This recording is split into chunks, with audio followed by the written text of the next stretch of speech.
Our first speaker today is Cheryl Blakely.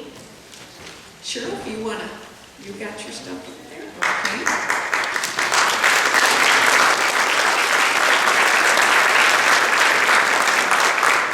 As you can see in your program, Cheryl is involved in lots of things. For today, her hat is, she's the leader of our conference call that deals with property rights, Ohio Citizens for Property Rights.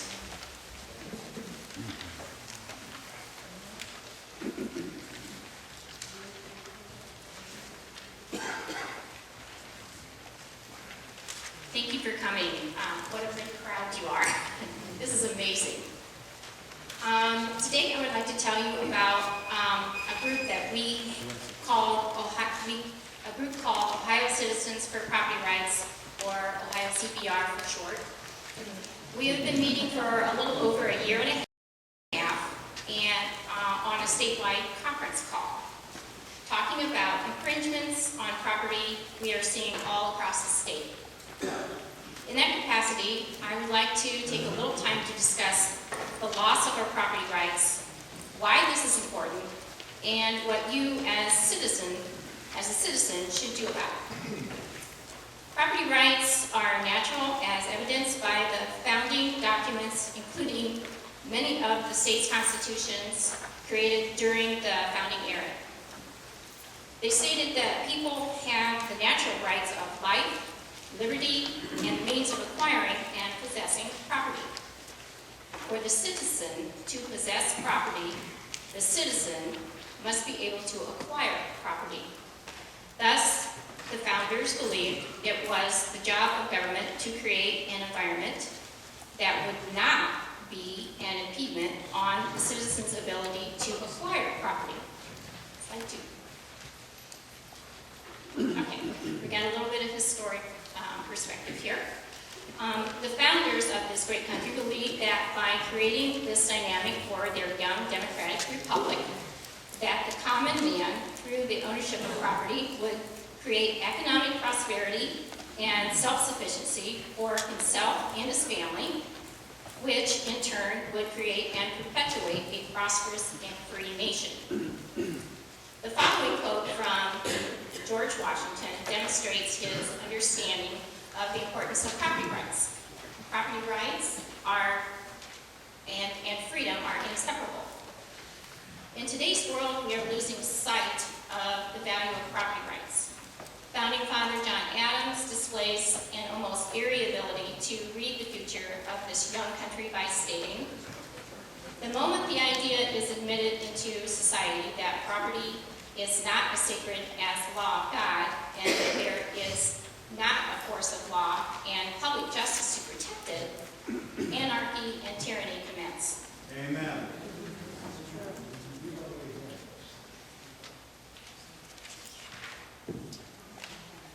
According to the Economic Freedom of the World Annual 2013 report, the cornerstones of economic freedom are personal choice, voluntary exchange coordinated by markets, freedom to enter and compete in markets, and protection of persons and their property from aggressions by others. Economic freedom is present when individuals are permitted to choose for themselves and engage in voluntary transactions as long as they do not harm the person or property of others. Individuals do not have a right to take things from others or demand that others provide things for them. Okay, I have a question for you. Does anyone know where the United States is ranked in economic freedom? 18. Did everybody say 19? 18. 19. Yeah, United States, very good. United States is ranked 19th, and Hong Kong is ranked in first place.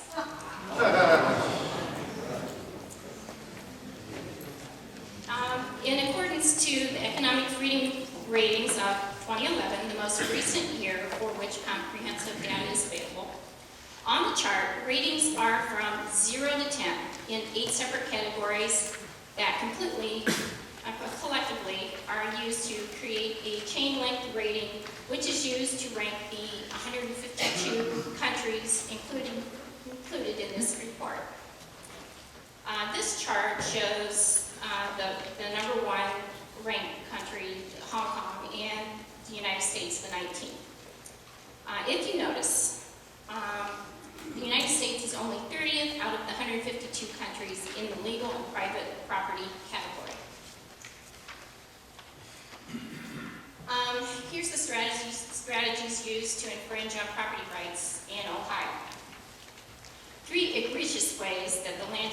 taken and placed in public domain is through green regulations, conservation easements, and eminent domain. Eminent domain, the Clean Water Act, the Endangered Species Act, climate change, etc., from the federal government allow all levels of government to justify the infringement of property rights in order to provide protection to the environment. The EPA is attempting to expand the amount of water over which it has jurisdiction. The land immediately around the water will also be under the jurisdiction of the EPA and out of the control of the private landowner. The latest regulation that they're trying to get through is managing urban water runoff. Conservation easements, while voluntary, take huge amounts of land out of the control of the private citizen. Eminent domain involuntarily removes property from the citizen. Regional governments, in order to help the federal government implement green agenda, offers grants to the local governments to get them to create sidewalks and bike paths, even if it requires the taking of property through eminent domain. The map on the slide, the map on the slide shows the number of conservation easements in Ohio. Conservation easements are restrictions placed on pieces of property to reduce usage of the resources, natural or man-made, associated with the parcel. The easement is either voluntarily sold or donated by the landowner, sometimes coerced, and constitutes a legally binding agreement that is usually permanent and theoretically protects land for future generations. There is an annual report inspection by the grantee, stewardship fees paid to the grantee by the landowner, and the threat of a lawsuit against the landowner if violations occur, like putting up a shed. You may not be able to do that. Okay, who is using these strategies to infringe on property rights?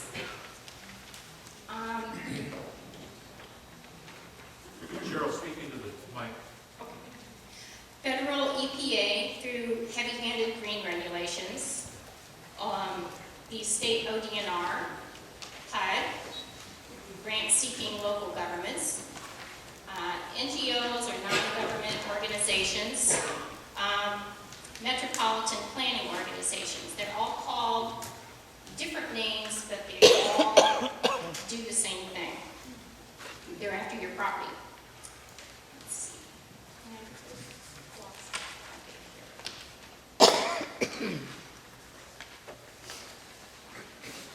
On the slide, you'll see that there is a group of people.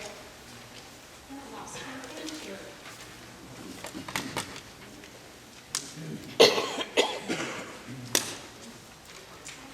The picture on the slide shows a group of people that call themselves the NEOSCC, the Northeast Ohio Sustainable Communities Consortium, a non-governmental organization.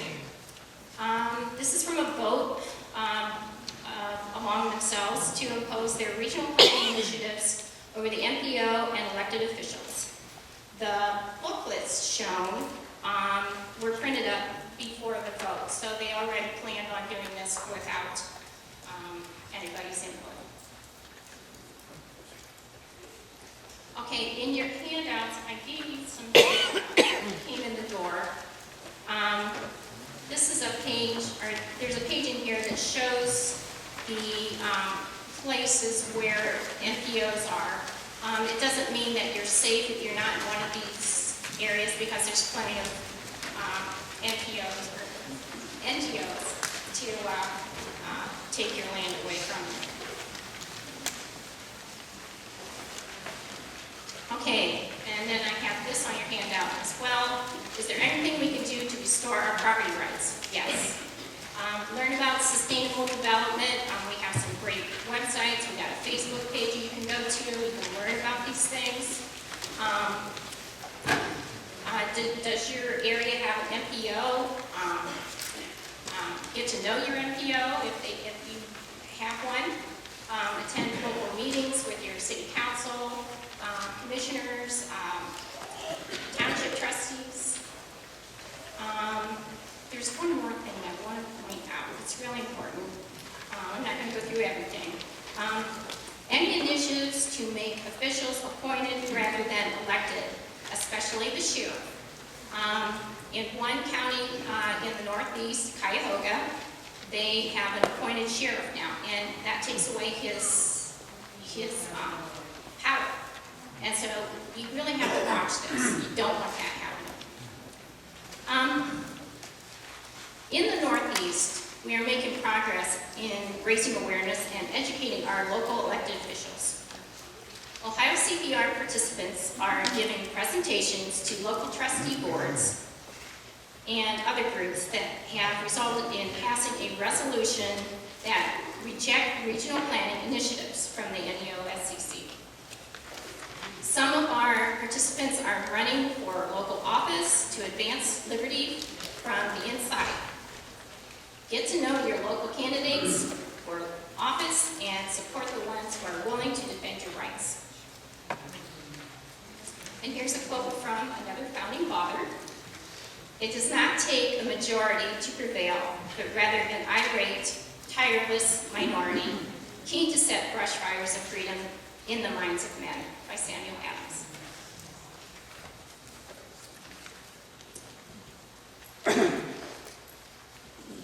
Okay.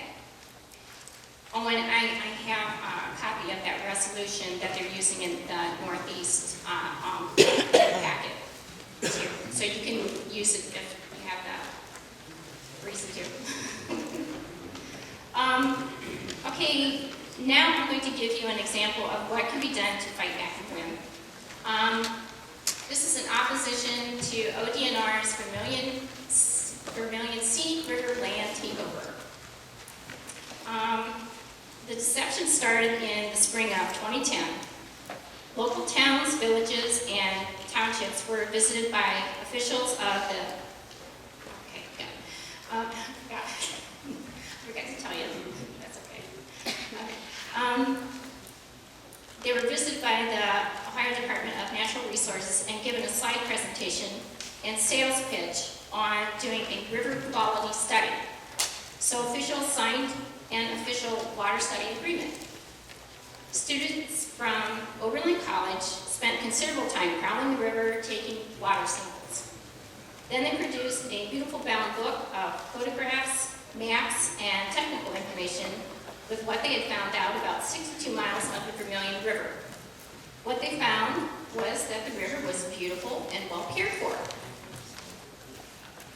To reward the community, the ODNR intended to designate the river scenic.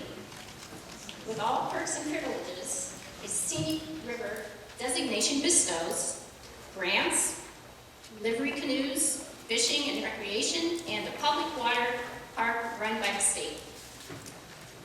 Also note, however, there would be controls over the local governments as to how and if they could provide improvements and maintenance along the river's roads and bridges. ODNR would make money from boating, hunting, and fishing licenses. Good for them, bad for the people that lived on the banks of the Vermilion River.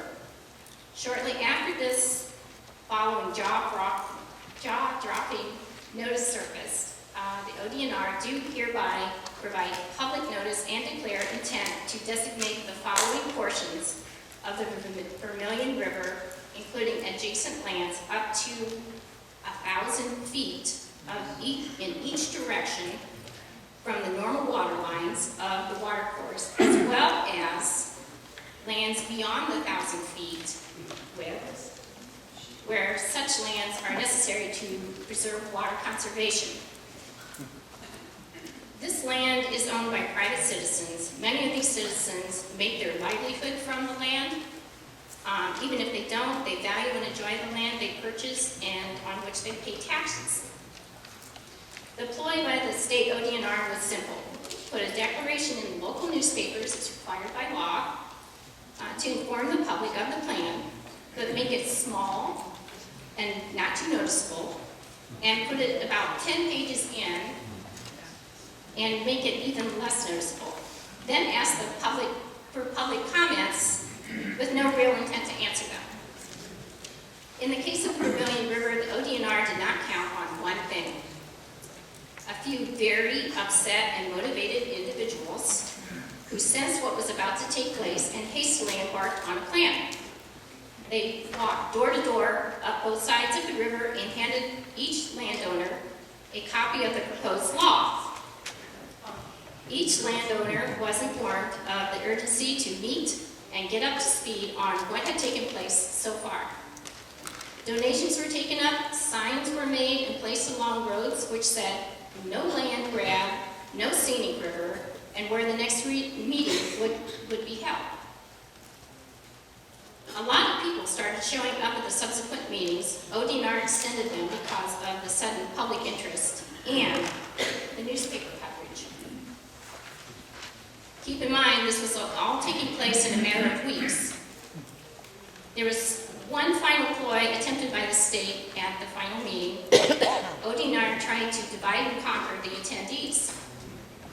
The state made the meeting like a science fair, with lots of posters, charts, and state officials at tables. There was no meeting, no unified discussion, no chance to let their feelings be known in a very large group. This quickly infuriated everyone. It was an insult, and ODNR knew it and apparently didn't care. So what now? The attendees did the only thing that decent, law-abiding folks could do. They left. And very abruptly. 200 plus people filed out and left the ODNR with egg on their faces, with the local media looking on at the entire charade.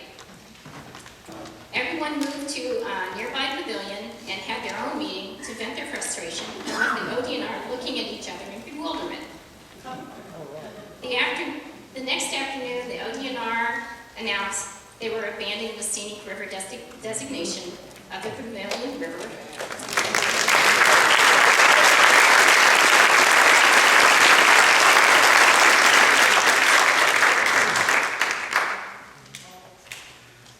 So that was a big win. That's what you can do as a large group. And that's why we need to all work together. Now,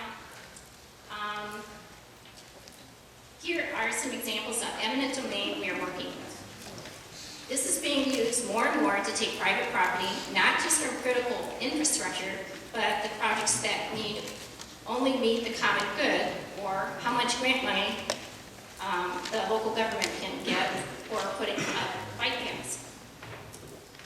No one is asking how much it costs for maintenance, who is liable for accidents, what is the crime rate on the paths, or even how many people will use the bike paths when installed. Right now, there are two groups of people in our conference call that are fighting bike paths, with many more that are having it proposed in their area. In the Dayton area, the Granado family is fighting a terrible intrusion of their property with a bike path considered 5 feet from their front door, which is on the slide. Honestly, who would want this, and why, who is inconsiderate enough to even oppose this? Is Jenny here? No, she didn't come today. She's still fighting that in court. There's also in Newark, Ohio, there's a wealthy private entity, NGO, that because they have a strong influence on the decisions of government are given virtually free rein to voice their ideas on the community. In Newark, Ohio, a wealthy private foundation simply chose to ignore the property rights of private citizens and, by doing so, stole the property rights of private citizens. Gib Reese, the president of the T.J. Evans Foundation, a private foundation headquartered in Newark, Ohio, pushes the building of bike paths in Licking County. A quote from Reese in the Newark Advocate said, in regards to his responsibility to determine the ownership of the land over which he wished to construct bike paths, this is his quote, On the Newark to Granville path, we did some of the title examinations, and it was such a pain and so expensive. I said, let's not do it. Let's just build it. That might explain why on 2 separate occasions the Licking County bike paths were constructed over private property without the knowledge and permission of the owners. So they're fighting now. These are just a few examples of some of the ways we in Ohio and across America are losing our ability to maintain ownership of our property. We will continue to fight.